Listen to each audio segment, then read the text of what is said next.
তাহলে কি লিস্টটা আরো লম্বা, মানে সুজিত বসুকে দিয়ে কি এটা শুরু হলো?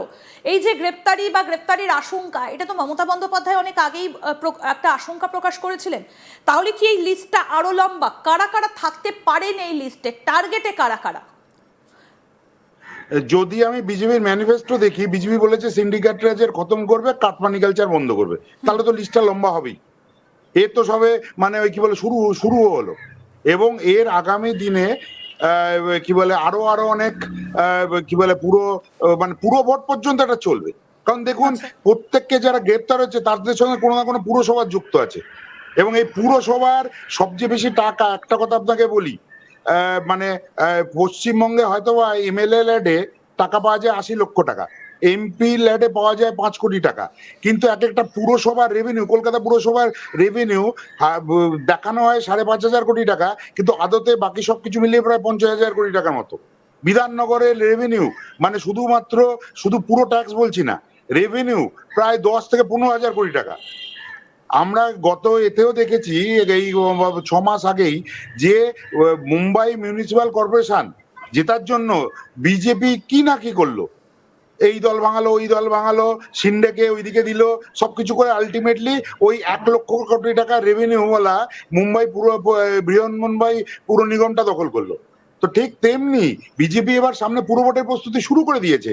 বিধানসভার জন্য এগুলো কিছু হচ্ছে না, এগুলো সব পুরো ভোটের প্রস্তুতি। এবার কাকে কাকে যাদের যাদের দরকার পড়বে, এই পুরসভার যাদেরকে হটাতে হবে বা কি করতে হবে, তারা এখন বিজেপি করবে। লিস্টটা এবার পুরসভা ধরে যাবে। আপনি দেখবেন পঞ্চায়েতের দিকে যদি কোনো রিক্রুটমেন্ট ভুলভাল হয়ে থাকে, সে তাদেরকে এখন আর ধরা হবে না। যেমন আমি হাবড়ায় যদি প্রিয় মল্লিকের আরেকবার ধরার আশঙ্কা তো এই ক্ষেত্রে করছি, ঠিক আছে, তিনিও এরকম আরো একটা নাম তাকেও জিজ্ঞাসাবাদের জন্য তলব করা হয়েছিল, তিনি হচ্ছেন রথিন বসু। সুতরাং কোথাও গিয়ে কি তার ক্ষেত্রেও এই রথিন ঘোষ কোথাও গিয়ে কি রথিন বাবুর ক্ষেত্রেও এই আশঙ্কাটা কাজ করছে? আপনি একটা ব্যাপার দেখুন, সেই সব জায়গার পুরসভার চেয়ারম্যান বা পুরসভার বড় নেতাকেই ধরা হচ্ছে যে জায়গায় র্যাপিড নগরায়ন ঘটেছে।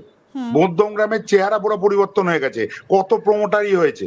তার মানে আমরা আশা করতে পারি আগামী দিনে সেই সব পুরসভা থেকেই পুরসভার চেয়ারম্যান গুলোকে ধরা হবে যেখানে প্রচুর মানে আরবান ডেভেলপমেন্ট হচ্ছে এবং যেখানে রেভিনিউ প্রচন্ড বেশি ওঠে।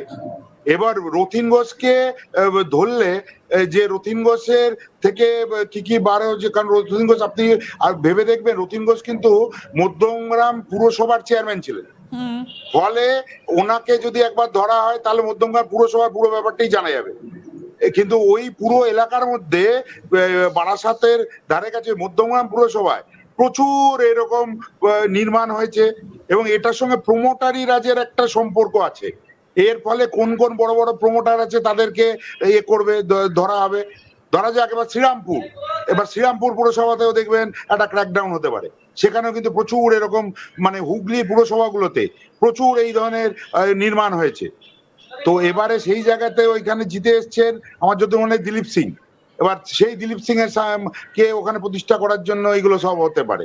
তো কাজেই সুজিত বোস শুরু হলো, এবার ফিরহাদ হাকিমকে মানে আমরা জানি না ফিরহাদ হাকিম বা অন্যরা কিভাবে বেঁচে যাচ্ছেন, সেটা আমাদের তদন্ত করে দেখতে হবে। কিন্তু সুজিত বোস আমার মনে হয় তুলনামূলকভাবে পলিটিক্যাল লাইট ওয়েট ছিলেন এদের তুলনায়, ফিরহাদ হাকিমদের তুলনায়, ফলে ওকেই আগে ধরা হয়েছে। তো এবার আগামী দিনে কোন দিকে যায় আমাদের এবার নজর থাকবে সেই ব্যাপারে। কিন্তু এই ব্যাপারগুলো আমাদের দেখতে হবে, কোথায় কোথায় একটা বিশেষ নেচার আছে এই ধরাটা। আমরা এই মুহূর্তের আপডেটটা একটু নিই, রাহি হালদার আমাদের প্রতিনিধি আমাদের সঙ্গে রয়েছেন, কোর্টের আপডেটটা একটু নিই।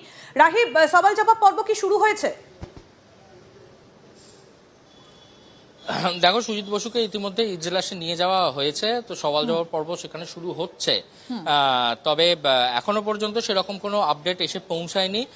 তবে সওয়াল জবাব পর্বতে আমরা গিয়ে পৌঁছালেই সেখান থেকে দাঁড়িয়ে আমরা কি কি পরবর্তী আরো কি কি হচ্ছে আমরা সেই আপডেটগুলো জানাতে পারবো। তবে ইতিমধ্যে যেটা জানা যাচ্ছে মূলত হচ্ছে তার এই সম্পত্তির বৃদ্ধি কিভাবে হলো তার দিকে কিন্তু তাই নিয়ে কিন্তু সওয়াল জবাব শুরু হতে চলেছে।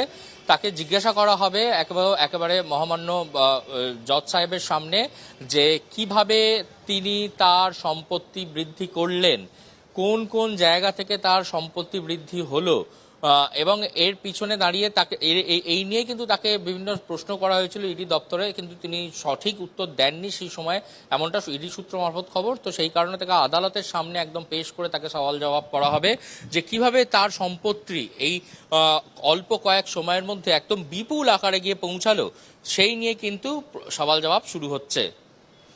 একদম। এবং রাহি, তোমার কাছ থেকে আরেকটু আপডেট নিতে চাইবো যে গতকাল রাতে তাকে যখন ইডি অ্যারেস্ট করে, তারপরে সুজিত বসু তিনি অসুস্থ হয়ে পড়েছিলেন, অস্বস্তি বোধ করছিলেন, তার শ্বাসকষ্টের সমস্যা হচ্ছিল। তার একটা ওষুধ রয়েছে যেটা তিনি প্রত্যেকদিন রাতে ঘুমানোর আগে ব্যবহার করেন, সেটা তার বাড়ি থেকে আনতে পাঠানোর ব্যবস্থা করা হয়েছিল এবং তারপর তিনি অসুস্থ হয়ে পড়েছিলেন। আজকে সকালে তার মেডিকেল করা হয়েছে। আমি এই জায়গায় জানতে চাইবো, ইডি কি নিজেদের হেফাজতে নিতে চাইবে? কতদিনের জন্য আবেদন জানানো হবে ইডির তরফ থেকে, সেই বিষয়ে কিছু জানতে পেরেছো? দেখো, এখনো পর্যন্ত সেই বিষয়ে স্পষ্ট কিছু জানা যায়নি, কারণ যেহেতু বিষয়টা বিচারাধীন এবং বিচার প্রক্রিয়া এখনো পর্যন্ত শুরু হচ্ছে। তো বিচার প্রক্রিয়া যেহেতু এটা সাবজুডিস ম্যাটার, তো সেই কারণে এটা বিচার প্রক্রিয়া হওয়ার পরই কিন্তু আমরা বাকি বিষয়টা জানতে পারবো। তবে হ্যাঁ, একটা সম্ভাবনা যেটাকে একদমই উড়িয়ে দেওয়া যাচ্ছে না, সেটা হচ্ছে সুজিত বসুর পরে তার ছেলে সমুদ্র বসু এবং তার পরিবারের অন্যান্য লোকজন তারাও কিন্তু ইডির স্ক্যানারের যে র্যাডার, সেই র্যাডারের মধ্যে রয়েছেন। কারণ তাদের নামেও কিন্তু একাধিক সম্পত্তির হদিশ পাওয়া গিয়েছে, তার ছেলের নামেও প্রচুর পরিমাণে সম্পত্তির হদিশ পাওয়া গিয়েছে, তার স্ত্রীর নামে সম্পত্তি রয়েছে, এরকম একাধিক সম্পত্তির হদিশ মিলেছে ইডির কাছে, এমনটা বিশ্বস্ত সূত্র মারফত খবর রয়েছে এবং সেই নিয়েই কিন্তু সওয়াল জবাব শুরু হচ্ছে। ইন্দিরাদি।